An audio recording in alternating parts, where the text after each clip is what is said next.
یقیناً کسی بھی ملک کے جب جنگ ہوتی ہے تو کسی بھی ملک کے دارالحکومت کو ٹارگٹ کیا جاتا ہے. سلطنتوں کا بھی یہی حال رہا ہے. بڑی بڑی سلطنتیں جو تاریخ میں تھیں وہاں پر بھی اس کے دارالحکومت کو ٹارگٹ کیا جاتا تھا، کیونکہ مرکزی حکومت اگر سقوط کرے گی تو پھر شہر آہستہ آہستہ خود ہی سقوط کر جائیں گے. یہ ایک جنگی ٹیکٹک ہوتی ہے، اسی لیے تہران میں ہمیں زیادہ حملے نظر آ رہے ہیں. لیکن تہران کے علاوہ دوسرے شہروں میں بھی حملے ہیں جو ہو رہے ہیں. اور اس وقت ظاہر ہے جنگ کی کیفیت ہے تو یہ چیزیں تو آپ کو نظر آئیں گی. لیکن میڈیا بہت ساری چیزوں کو بہت بڑا چڑھا کے پیش کر رہا ہے. مثلاً سعودی عرب پہ جو حملہ ہوا وہ ایک سازش تھی. ایران نے اس کو بہت تیزی سے بہت سرعت کے ساتھ اس کو کنڈم کیا کہ ہماری طرف سے ایسا کوئی حملہ آرامکو پہ نہیں ہوا ہے. اور بعد میں یہ بات پتہ بھی چلی کہ ایران نے سعودی عرب پہ کوئی حملہ نہیں کیا. وجہ صرف یہ تھی کہ امت مسلمہ کو آپس میں لڑا کر ایران کے آس پاس جتنے اسلامی ممالک ہیں ان کو ایران کے خلاف کیا جائے کہ ایران نے حرمین شریفین پہ حملہ کر دیا. تو میڈیا وار ہے سر. میڈیا وار میں تو آپ کو پتہ ہے کیا کیا ہو جاتا ہے. ابھی تو پاکستانی میڈیا یہ بتائیے گا یوسف صاحب، کتنی لمبی آپ دیکھ رہے ہیں یہ جنگ چلتے ہوئے، اور کیا طولانی جنگ ایران کو فائدہ دے گی یا نقصان دے گی؟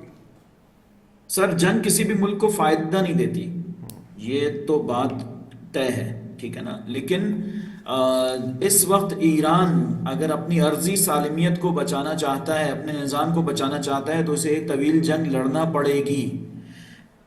ایک طویل جنگ جو امریکہ سے ہے، اسرائیل سے ہے، خطے میں موجود وہ ایلیمنٹس جو ایران کو ٹکڑے ہوتا دیکھنا چاہتے ہیں ان سے یہ جنگ ہے.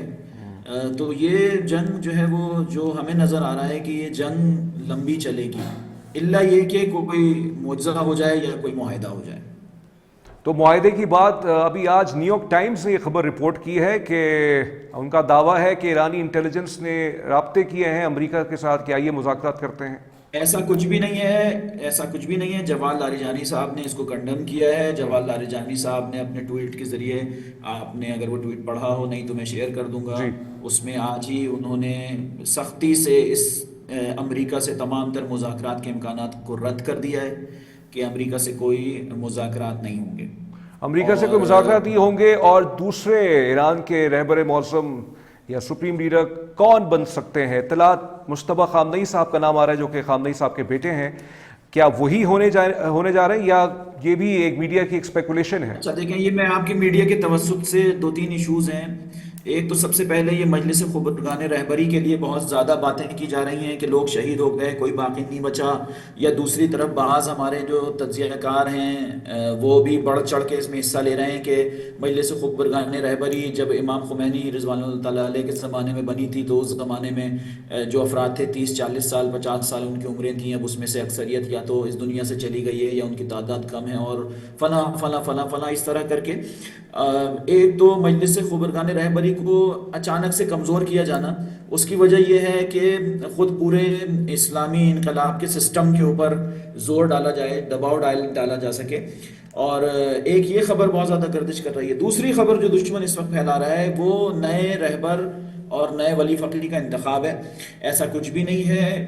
جو اس وقت خود اس سپریم کونسل کے ایک جو یعنی خود مجلس خبرگان کی سپریم کونسل کے جو ایک رکن ہیں آیت اللہ کعبی، انہوں نے آج شام کو ایک بیان جاری کیا ہے اعلامیہ، جس میں انہوں نے سختی سے یہ تمام تر خبریں جو ہیں ان کو افواہیں قرار دیا ہے اور یہ کہا ہے کہ آپ ہمارا انتظار کریں، ہم خود اس کا اعلان کریں گے. اچھا، انتظار کریں، اعلان کریں گے. آج آخری سوال، آج خبر آئی تھی کہ آیت اللہ خامنئی کے حوالے سے جو ہے تدفین جو ہے آج ہو جائے گی اور جمعے کو جو ہے آج نماز جنازہ جائے گا، جمعے کو تدفین ہوگی. پھر یہ اطلاع دیا ہے کہ اس کو ملتوی کر دیا گیا. یہ خبر صحیح ہے؟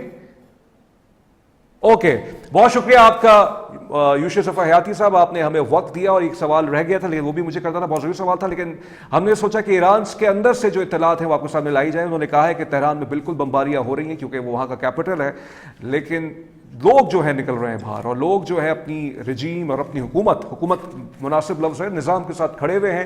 اور جیسے میں نے کہا تھا کہ رجیم چینج نہیں ہوا ہے، وہاں لیڈرشپ اساسینیٹ بھی ہو رہی ہے تو اور کوئی لیڈرشپ وہاں پہ کھڑی ہو رہی ہے. پروگرام کا اختتام آج ولادت ہے اس شخصیت کی، اس شب ہے اس ولادت اس شخصیت کی کہ جن کے بارے میں کہا جاتا ہے کہ انہوں نے امن کے ذریعے سے بہت کچھ اچیو کیا اور انہوں نے رسول اکرم صلی اللہ علیہ وسلم کی سیرت پر چلتے ہوئے امن کو ایک راستہ دیا، وہ ہے امام حسین علیہ السلام کے بڑے بھائی امام حسن مجتبیٰ علیہ السلام، مولا علی علیہ السلام اور شہزادی کونین بی بی فاطمہ الزہرا کے بیٹے اور رسول اکرم صلی اللہ علیہ وسلم کے بڑے نواسے امام حسن مجتبیٰ علیہ السلام کی ولادت عالم اسلام کو بہت بہت مبارک و غم ہے، بے شک بہت بڑا غم بھی ہے، لیکن یہ جو آل محمد کی خوشیاں ہوتی ہیں یہ بھی ہمیں ان غم کے اوپر جو ہے ایک سبق دیتی ہیں کہ غم پر خوشیوں کو بھی ساتھ لے کے چلا جائے، اور خاص طور پہ جو خوشیاں محمد و آل محمد کے ساتھ جو ہے وہ منسلک ہیں۔ پھر سے میں عالم اسلام کو امام حسن مجتبیٰ علیہ السلام کی ولادت بہت بہت اس کی مبارکباد پیش کرتا ہوں۔ تزمین جاوید کو خبر سے ترجیح تک سے اجازت دیجیے، اپنا بہت خیال رکھیے گا، اللہ حافظ۔